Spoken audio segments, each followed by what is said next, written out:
Hello everyone, आप सभी को मेरे चैनल में स्वागत है। मेरा नाम अश्विनी प्रियदर्शनी है और मैं पीएचडी स्टूडेंट हूँ बायोलॉजी फील्ड में। आज मैं बात करने वाली हूँ हेयर लॉस क्यों होता है, स्पेशली वुमेन में, और इसके क्या कॉजेस है। आज मैं डिटेल में बताऊंगी इसके क्या क्या कॉजेस है और क्या हो सकता है किस कंडीशन में। हेयर लॉस कभी कभार सीवियर केस में बॉल्डनेस कॉज करती है हमारे सर पे, जिसके वजह से एक वुमेन का कॉन्फिडेंस और सेल्फ स्टीम भी बहुत ज्यादा लो हो जाता है। और इसके क्या कॉजेस है? सबसे पहला कॉज है एलोपेशिया अरिएटा। ये एक ऑटो इम्यून कंडीशन है जो बहुत ज्यादा हेयर लॉस कॉज करता है वुमेन में। इस कंडीशन में ना ओनली आपके सर के ऊपर से बाल जाते हैं या आपके आईब्रोज पे भी चले जाते हैं, आपके आई लैशेस से भी बाल गिर जाते हैं। नेक्स्ट रीजन होता है पीसीओएस। पीसीओएस एक ऐसा कंडीशन है जिसको पॉलीसिस्टिक ओवरी सिंड्रोम कहा जाता है। इस कंडीशन में वुमेन जो है ओवर प्रोड्यूस करती है मेल हार्मोन को, जिसको बोला जाता है एंड्रोजन्स, और इसके वजह से काफी ज्यादा हेयर लॉस हमें दिखा जाता है। जब भी मेल में हेयर लॉस होता है उनका रीजन होता है over production of testosterone hormone, और जिसके वजह से उनका हेयर लॉस देखा जाता है। ये जो होता है ये कंडीशन बहुत ही ज़्यादा रेयर होता है, बट आजकल के लाइफस्टाइल और ना अच्छा खाना खाने की वजह से पीसीओएस का रेट और पीसीओडी का भी रेट काफ़ी ज़्यादा बढ़ रहा है।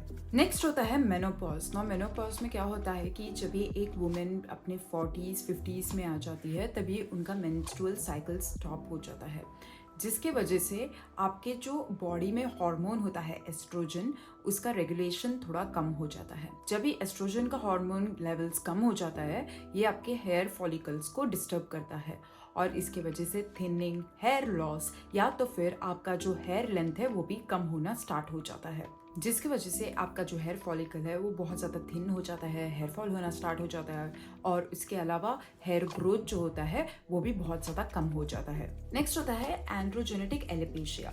ये एक ऐसा कंडीशन है जो मेल और फीमेल दोनों को अफेक्ट करता है।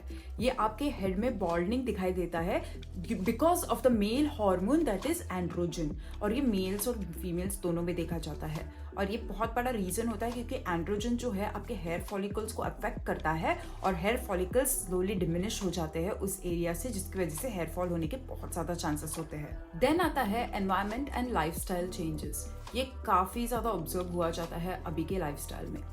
लोग जो है ये एक प्रॉपर न्यूट्रिशनल डाइट नहीं लेते, उनको बाहर का लाइफस्टाइल पसंद है, जैसे कि वेस्टर्न डाइट खाना, जहाँ पे बर्गर्स हो, पिज्ज़ाज हो।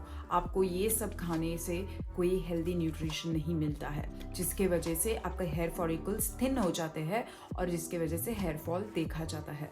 सबसे पहला आता है न्यूट्रिशनल डेफिशिएंसीज। न्यूट्रिशनल डेफिशिएंसीज में अगर आप एडिक्वेट अमाउंट ऑफ आयरन नहीं खाते हो, प्रोटीन्स नहीं खाते हो और आप ग्रीन वेजिटेबल्स नहीं खाते हो जो बहुत सारा विटामिन देता है, तो इसके वजह से भी हेयर फॉल या हेयर लॉस ऑब्जर्व किया जाता है। नेक्स्ट होता है स्ट्रेस।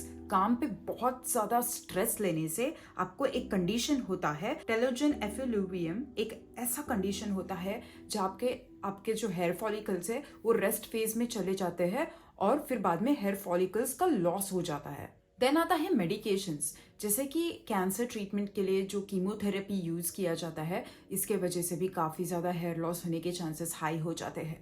देन आता है मेडिकल कंडीशंस। मेडिकल कंडीशंस यानी कि आपको किसी डिजीज की वजह से वो हेयर फॉलिकल के ग्रोथ को अफेक्ट करता है और इसके वजह से भी हेयर लॉस होने के हाई चांसेस होते हैं। पहला है थायराइड कंडीशंस। थायराइड में हाइपोथायराइडिज्म होता है और हाइपरथायराइडिज्म होता है।